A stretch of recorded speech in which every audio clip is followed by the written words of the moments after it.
Hello everyone, welcome to our YouTube channel. आज आपण पाहणार आहोत class 10th subject English chapter 2.4 and epitome of courage या पाठातील मार्जिन क्वेश्चन्स आणि इंग्लिश वर्कशॉप. चला तर मग सुरुवात करूयात. मार्जिन क्वेश्चन्स ज्यांना आपण साईड क्वेश्चन्स असं सुद्धा म्हणतो. तर पहिला मार्जिन क्वेश्चन पेज नंबर 62 टेक्स्टबुकच्या पेज नंबर 62वर आहे. What did Stephen Hawking's parents fail to know about him? And the answer, Stephen Hawking's parents fail to know about Stephen that one day their little boy will be acclaimed as one of the greatest scientists of this century. Second question, what is courage? Answer, courage is the quality which makes people not to lose heart when faced with a great calamity. Courage म्हणजेच काय? धैर्य. आणि धैर्य म्हणजे काय? तर हा एक गुणधर्म असतो की ज्यावेळेस तुम्ही एखादी फार मोठं संकट तुमच्यावर येतं आणि तुम्ही न घाबरता न डगमगता त्याला तोंड देत असता, त्यालाच आपण मराठीमध्ये धैर्य असं म्हणतो, इंग्लिशमध्ये करेज म्हणतो. Third question, where was Stephen Hawkings sent for studying mathematics? की मॅथमॅटिक्स म्हणजे गणित शिकण्यासाठी स्टीफन हॉकिंग्जला कुठं पाठवण्यात आलं होतं? आन्सर, Stephen Hawkings was sent to the university of Oxford to study mathematics. गणित विषय शिकण्यासाठी स्टीफन हॉकिंग्स यांना युनिव्हर्सिटी ऑफ ऑक्सफर्डमध्ये पाठवण्यात आलं होतं. Fourth question, what happen when he was 17?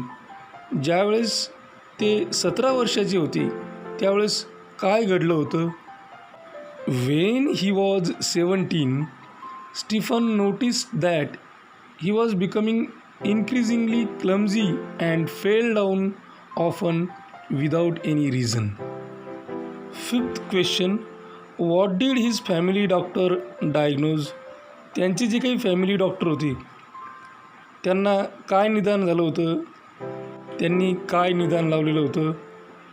Answer, his family doctor diagnosed an extremely rare disease called ALS or LOU Gehrig's disease.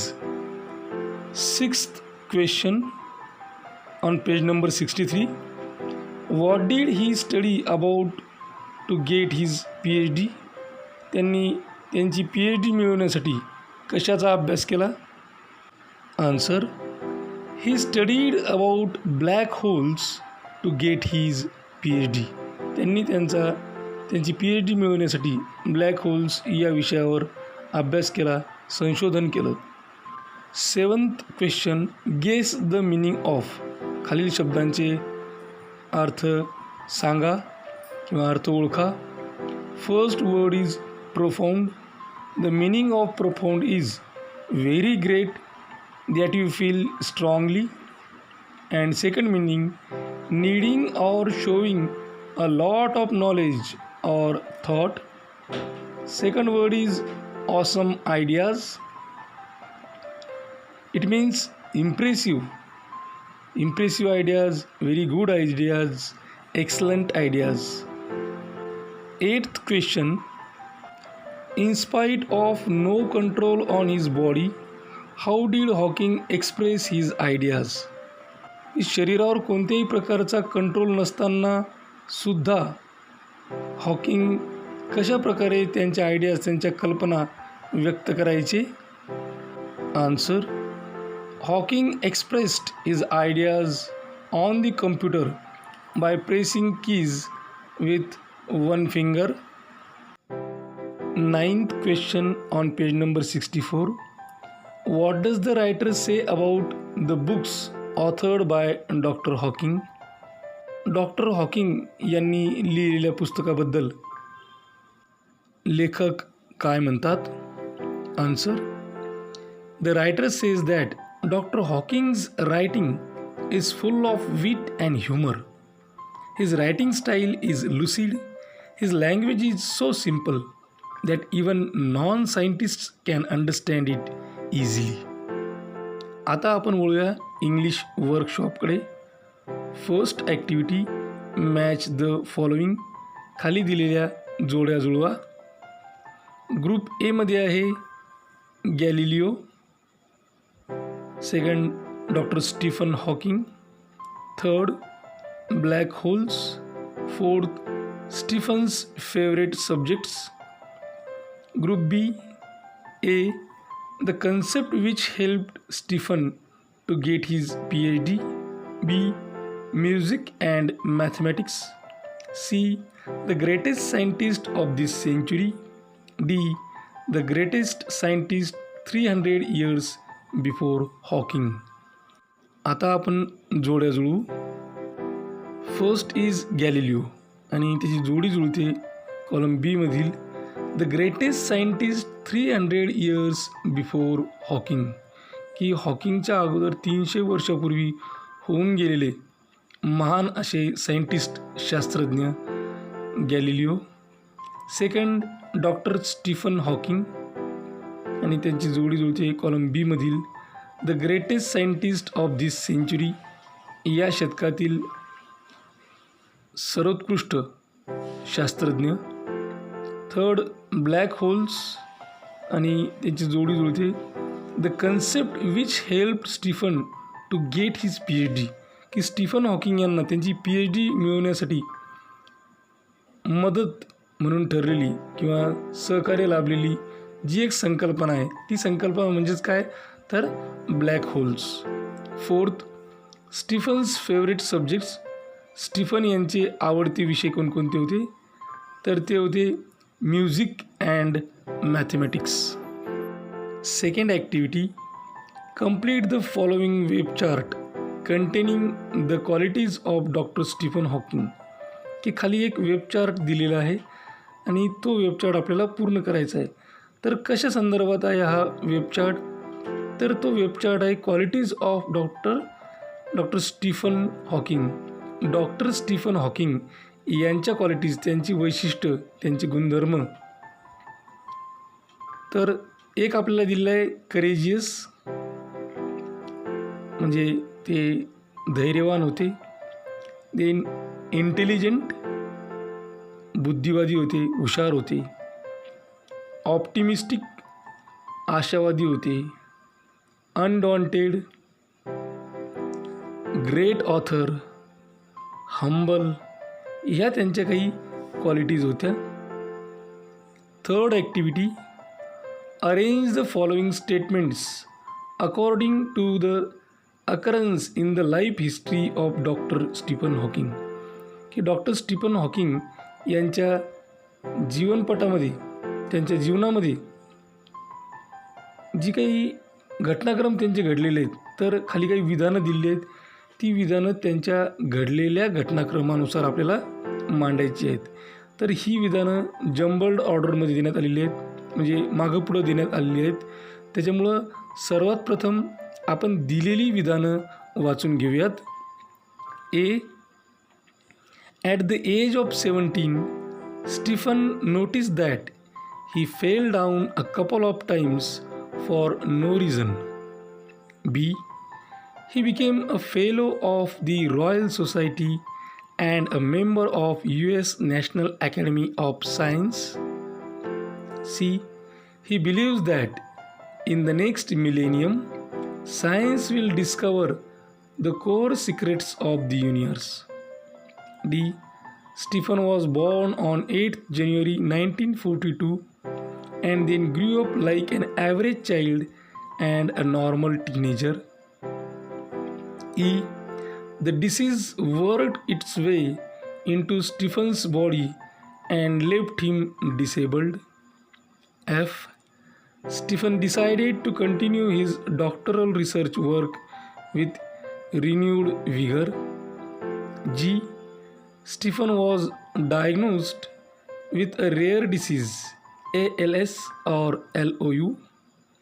H. Though confined to a wheelchair, he worked on computer and expressed his thoughts. आता आपण यांचा योग्य असा घटनाक्रम मांडू. First, Stephen was born on 8th January 1942 and then grew up like an average child and a normal teenager. Second, at the age of 17, Stephen noticed that he fell down a couple of times for no reason. Third, Stephen was diagnosed with a rare disease, ALS or LOU. Fourth, Stephen decided to continue his doctoral research work with renewed vigor. Fifth, the disease worked its way into Stephen's body and left him disabled. Sixth, though confined to a wheelchair, he worked on computer and expressed his thoughts. Seventh, he became a fellow of the Royal Society and a member of the US National Academy of Science. Eighth, he believes that in the next millennium, science will discover the core secrets of the universe. Fourth activity is of homographs. आता homographs काय असतात? Pairs of words that are spelled and pronounced the same but have different meanings in different contexts. Homographs म्हणजे शब्दांच्या अशा जोड्या की ज्यांचं spelling आणि प्रोनाऊन्सिएशन, त्यांचं स्पेलिंग आणि त्यांचा उच्चार हा सारखा असतो बट हॅव डिफरंट मिनिंग्स, पण त्यांचे अर्थ वेगळे असतात आणि वेगवेगळ्या संदर्भात, वेगवेगळ्या परिक्षेत्रात त्यांचे जे अर्थ आहेत ते वेगवेगळे असतात. यांना होमोग्राफ म्हणतात. बघा पुन्हा एकदा सांगतो, होमोग्राफ्स म्हणजे शब्दांच्या अशा जोड्या ज्यांचे स्पेलिंग आणि प्रोनाऊन्सिएशन म्हणजे उच्चार सारखे असतात पण त्यांचे अर्थ वेगवेगळे असतात. For example watch. वॉच हा शब्द घेऊ आपण, WATCH, वॉच. तर वॉच याचे स्पेलिंग आणि प्रोनाऊन्सिएशन सारखे आहेत पण या वॉच या शब्दाचे अर्थ वेगवेगळे आहेत. पहिला वॉच जर का आपण घेतला तर वॉच म्हणजे ऑब्झर्व, निरीक्षण करणे, आणि दुसरा वॉच WATCH जो आहे डिव्हाइस दॅट शोज टाईम, की असं उपकरण जे वेळ दाखवतं, ज्याला आपण घडी म्हणतो. म्हणजे एकाच शब्दांचे ज्यांचे स्पेलिंग सारखं आहे, उच्चार सारखा आहे, परंतु अर्थ कसे आहेत, वेगवेगळे आहेत. Use the following words in two different context. खाली काही शब्द दिलेले आहेत ते आपल्याला दोन वेगवेगळ्या संदर्भांमध्ये या ठिकाणी लिहायचे आहेत. First word is given couple.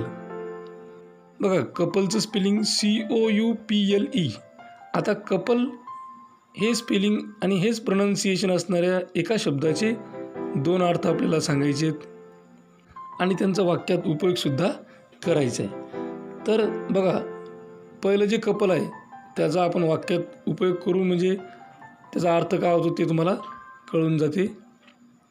The bowler manage to take a couple of wickets. बघा या ठिकाणी कपल ऑफ, या ठिकाणी कपल ऑफ विकेट्स म्हणजे 2 विकेट असं या ठिकाणी सांगितलेलं आहे.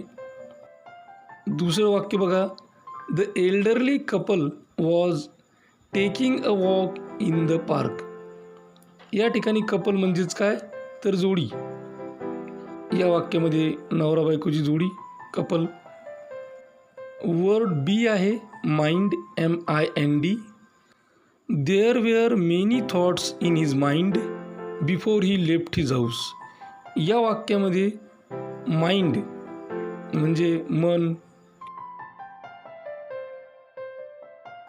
मेनी थॉट्स इन माइंड म्हणजे की त्याच्या डोक्यात अनेक विचार आहेत किंवा मनात अनेक विचार आहेत, या दृष्टीने घेतलेला तो अर्थ आहे. Second, do you mind if I put on the fan. या वाक्यामध्ये माइंड या शब्दाचा अर्थ होतो हरकत. डू यू माइंड म्हणजे तुम्हाला काही हरकत आहे का? Word C is space, SPACE space. First sentence, we shall make some space for our new table. या ठिकाणी स्पेस म्हणजे या वाक्यामध्ये स्पेस म्हणजे जागा. Second, man is thinking of building a space station on the moon. आणि दुसऱ्या वाक्यामध्ये स्पेस स्टेशन दिले की अवकाशामध्ये यानासाठी वापरलेली जागा हे space station. D, sound. First sentence, the loud sound at midnight startled everyone. या ठिकाणी साऊंड म्हणजे आवाज या वाक्यामध्ये. Second sentence, his idea of celebrating birthday in a different way sounds quite interesting.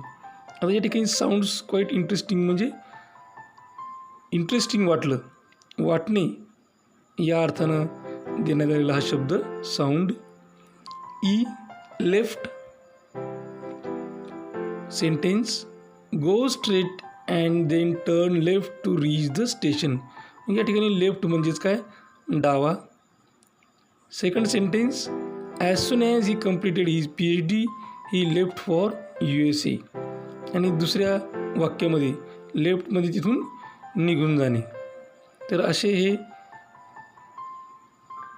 Words ज्यांचे स्पेलिंग सारखे होते, उच्चार सारखे होते, पण अर्थ वेगवेगळे होते. Activity 5, use the following words or phrases in your on sentences. खाली काही वर्ड्स किंवा फ्रेजेस देण्यात आलेले आहेत आणि त्यांना तुम्हाला तुमच्या वाक्यामध्ये त्यांचा वापर करायचा आहे. त्यावरून वाक्य तयार करायचे आहेत. First phrase is quirk of fate and the sentence, by the quirk of fate all the members of the happy family died in an accident. B, confined to. Sentence, my neighbor is confined to bed for a long time with paralysis. C, exaggeration. Sentence, he told me the strange news without any exaggeration. D, an epitome of. Sentence, the champion cricketer is an epitome of modesty. E, millennium. And the sentence, I believe that man will go to stay on other planets before the next millennium. Sixth activity, expand the given themes. खाली काही themes दिलेले आहेत, ते तुम्हाला expand करायचे आहेत. Make use of this support hints. आणि खाली काही सपोर्ट किंवा हिंट दिलेले त्याचा वापर आपल्याला करायचा आहे. फर्स्ट आहे, if you fall ill during your final exam. की तुमच्या अंतिम परीक्षेच्या दरम्यान जर तुम्ही आजारी पडले आणि यासाठी सपोर्ट आणि हिंट आहेत. First step, then what to do, support or help. या आधारे आपल्याला ही थीम एक्सपांड करायची आहे. If I fall ill during my final exam, I will feel worried in the beginning, but soon I will collect myself and will face the problem boldly. Determinedly, I'll continue to appear for the remaining exam papers because there will be no reason getting into a panic about the final exam. I already have completed my study and revised it well before the exam. My parents, I'm sure, will be there to nurse me well and look after my health, medicines, and my fast recovery. My friends also will help me in my studies. They will comfort me and give me confidence. If I feel a little better, I myself will continue my studies for the final exam. So everything will fall into place. B. If you meet a disabled person who needs help, की तुम्ही एखाद्या अपंग व्यक्तीला भेटलात ज्याला तुमची किंवा तुमच्या मदतीची आवश्यकता आहे आणि त्यासाठी सपोर्टिव्ह आणि हिंट्स पॉईंट दिलेले आपल्याला ॲक्ट आणि behave,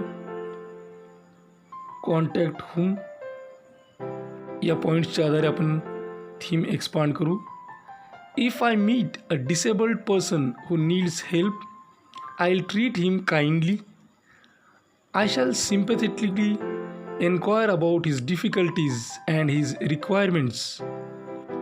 I shall, with the help of my friends, try to provide him with the things he needs.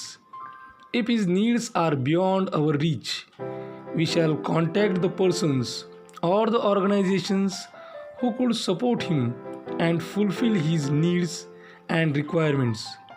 We shall continue our efforts till he meets all his essential needs and equipment. C. If your friend is in trouble, जर तुमचा मित्र अडचणीत आहे, त्रासात आहे आणि त्यासाठी आपल्याला पॉईंट देण्यात आलेले आहेत. Gestures, body language, patience, tolerance. तर या मुद्द्यांच्या आधारे आपण ही थीम एक्सपांड करू. If any of my friends is in trouble, I will immediately visit him and find out the nature of his trouble. I shall try to pacify him if he is really very much affected. I shall console him if his trouble is because of emotional or financial problems. My friends and I will promise him to share his problem if he speaks it up clearly and freely. A trouble shared is a trouble halved. We shall advise him to be patient and tolerate the situation bravely and courageously. We shall try to help and support our friend in every possible way. D. If you meet a great person like Dr. Stephen Hawking, जर तुम्ही doctor Stephen Hawking यांच्यासारख्या उत्कृष्ट व्यक्तीला भेटलात, त्यांच्याशी तुमची भेट झाली आणि ही थीम एक्सपांड करण्यासाठी आपल्याला काही सपोर्टिव्ह पॉईंट्स किंवा हिंट्स देण्यात आलेले आहेत. ते आहेत face, handle, overcome, succeed, accomplish. या हिंट्सच्या आधारे आपण ही थीम एक्सपांड करू. Before meeting such a great person like Dr. Stephen Hawking, I will have to pre-plan my visit and get permission for the visit for him. I must be ready with the information about his life history, his characteristics, his education, his achievements, and his display of exemplary courage in the face of overwhelming odds. It is difficult to face and get to talk to such an awe-inspiring person. But I know how to handle myself in this situation. I will talk to him boldly and respectfully. I will overcome my fear of meeting such a great man. I will tell him how I am impressed and inspired by his work and achievements. I will get the greatest joy of my life in meeting such a great personality. 7th activity. You happen to meet a successful person who is disabled. कल्पना करा की तुम्ही अशा व्यक्तीला भेटलात जो अपंग आहे, दिव्यांग आहे. Write an imaginary dialogue between you and him her. आणि तुमच्यामध्ये आणि त्याच्यामध्ये किंवा तिच्यामध्ये झालेला जो काही डायलॉग आहे तो काल्पनिक डायलॉग तुम्हाला या ठिकाणी लिहायचा आहे. You can take support of the hints provided. तुम्हाला खाली काही हिंट्स देण्यात आलेले आहेत, त्यांच्या मदतीनं तुम्ही हे लिहू शकता. तर हिंट्स बघा कोणकोणते आहेत. A. Introduction or welcome or greetings. B. Congratulating or honoring. C. Cause or reason for disability. D. Decision or plan or organization or implementation. E. Idols in life. F. Parents or friends support if any. G. Success stories or accomplishments. H. Conclusion or final message if any. Now we'll write the dialogue. Myself. Hello sir, nice to meet you. I have read that you have received the Sangeet Samrat Award of our city. Congratulations. Sumit. Yes, you are right, and thank you for your good wishes. Myself. You are confined to the wheelchair and both of your legs are amputated. What made you disabled? Sumit. At the age of 5, I was crippled by polio. The disease worked its way into my legs and they had to be amputated. I was confined to this wheelchair since then. Myself. I wonder how you could achieve such a great feat. Didn't you feel depressed? Sumit. That is a long story. Music was in my blood. My father was a great classical singer. I used to listen to him since my childhood. He was my first guru. Myself. With all your sufferings and this disability, what made you live a normal life and who inspired you? Sumit. God is great and courage is a wonderful thing. I was optimistic, so I faced the calamity without losing heart. Fortunately, one of our teachers in our special school inspired me. He told me the story of Wilma Rudolph, whose legs were crippled by polio. Even then, she wanted to become the fastest runner in the world, and she did it. She practiced with determination. She failed in many races, got up, started again. The day came when she reached Rome for participating in 1960 Olympics. In women's running races or events, she won gold medals in 100 meters running, 200 meters running, and 400 meters run relay race, defeating all the participants. She became the fastest runner in the then world. The story inspired me, and I started my riyaz undauntedly for hours together, and here I am today. Myself. Were there any obstacles? Sumit. Yes, there were. I faced them boldly and moved ahead. People began to admire my songs, my music. Now people respect me as rich and famous, but a humble music director. Myself. Could you please tell me about the most memorable day in your career as a music composer? Sumit. Yes, it is unforgettable that I received my Sangeet Samrat Award from godlike Guru Pandit Hridaynath Mangeshkar. Myself. What are your plans for future? Sumit. I will continue my service to music and please my fans. Myself. What is your advice to the younger generation? Sumit. Come what may, work hard, determinedly, win over your physical or mental calamities courageously. Don't give up and try your best to get success in life. Myself. Thank you for giving your precious time and talk. Sumit, it's my pleasure. Now move on to language study. आता आपण language स्टडीकडे वळू, भाषा अभ्यासाकडे. First activity. Complete the following word chain of adjectives. या ठिकाणी आपल्याला adjective म्हणजे विशेषणांची वर्ड चेन कंप्लीट करायची आहे.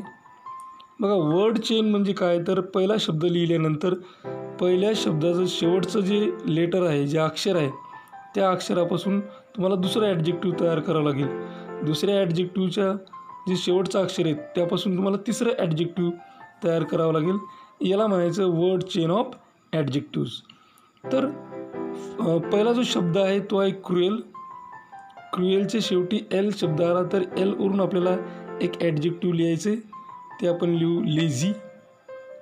देन वायवरून एक लिहिता येईल इयर लॉंग. जी शेवटचा शब्द आहे, जीवरून एक ॲडजेक्टिव्ह जेन्युइन. ई शेवटचा अक्षर आहे तर ईवरून एक adjective enthusiastic. B complete the following word chain of nouns. आता आपल्याला नाउन म्हणजे नामांची वर्ड चेन तयार करायची आहे. First noun is given medicine आणि ई शेवटी आलेले तर ईवरून तयार होणारं नाउन आहे एनर्जी. वाय शेवटी आलेलं आहे, वायवरून तयार होणारं नाउन आहे यार्डस्टिक. के लास्टमध्ये आलेलं आहे, केवरून तयार होणारं नाउन कीबोर्ड. डीवरून तयार होणारं noun diary. C complete the following word chain of verbs. आता आपण व्हर्बची वर्ड चेन तयार करू. ग्रो हा एक वर्ब आहे, डब्ल्यू शेवटी आलेला आहे. डब्ल्यूवरून एक वर्ब तयार करायचा आहे जो तयार झाला वेक, WAKE. ई शेवटचा शब्द आहे, शेवटचा अक्षर आहे. या अक्षरावरून एक वर्ब तयार करायचा आहे तर तो वर्ब होईल ईट. टीवरून तयार होणारा वर्ब टेल. एलवरून तयार होणारा जो वर्ब आहे तो आहे log. D complete the following word chain anyway. खाली दिलेली वर्ड चेन कोणत्याही प्रकारे म्हणजे कोणते वर्ब, नाउन किंवा ॲडजेक्टिव्ह यांची वर्ड चेन तयार न करता कशाही पद्धतीने बनवायची आहे. तर word is given physics. Then C electronics, search, help. Activity second A convert the following to exclamatory sentences of the same meaning. खाली काही वाक्य दिलेले आहेत तर या वाक्यांचा आपल्याला एक्सक्लेमेटरी सेंटेन्सेस म्हणजे उद्गारवाचक वाक्यांमध्ये अर्थ न बदलता याचं रूपांतर करायचं आहे. First sentence, doctor Hawking is a very humble man. तर त्याचं एक्सक्लेमेटरी सेंटेन्स होईल what a humble man doctor Hawking is, आणि लास्टला exclamatory mark. Second sentence, he was very clumsy. He was very clumsy आणि exclamatory sentence how clumsy he was. C he was very simple and intelligent. Exclamatory sentence how simple and intelligent he was. Sentence D courage is truly wonderful thing. What a wonderful thing courage is. Activity second B, convert the following to interrogative or question form. खाली काही वाक्य दिलेले आहेत आणि त्या वाक्यांचा आपल्याला interrogative sentence किंवा क्वेश्चन तयार करायचं आहे, म्हणजेच प्रश्न तयार करायचे आहे, प्रश्नार्थक वाक्य तयार करायचं आहे, प्रश्न तयार करायचा आहे. First sentence, the prognosis was bad and the interrogative or question of this, wasn't the prognosis bad? Second sentence, Stephen decided to continue his research. Interrogative or question, didn't Stephen decide to continue research? Third, there are many people who display exemplary courage. Interrogative or question form, aren't there many people who display exemplary courage? Fourth, his mind would soar up into space like light. Interrogative or question form. Would his mind soar up into space like light? या ठिकाणी आपला English workshop पूर्ण झाला. अशाच प्रकारचे नवनवीन video पाहण्यासाठी या चॅनलला सबस्क्राईब करा.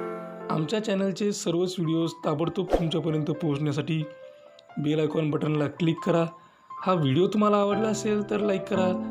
तुमच्या मित्रमैत्रिणींमध्ये गरजू विद्यार्थ्यांमध्ये जास्तीत जास्त प्रमाणात शेअर करा. काही अडचण असेल, काही सजेशन असेल, काही इन्फॉर्मेशन असेल किंवा रिप्लाय द्यायचा असेल तर कमेंट बॉक्समध्ये कमेंट करा. हा व्हिडिओ अत्यंत काळजीपूर्वक आणि सर्वात महत्त्वाची गोष्ट टिल द एंड शेवटपर्यंत पाहिल्याबद्दल तुम्हा सर्वांचे मनापासून आभार. थँक्यू. Thanks a lot.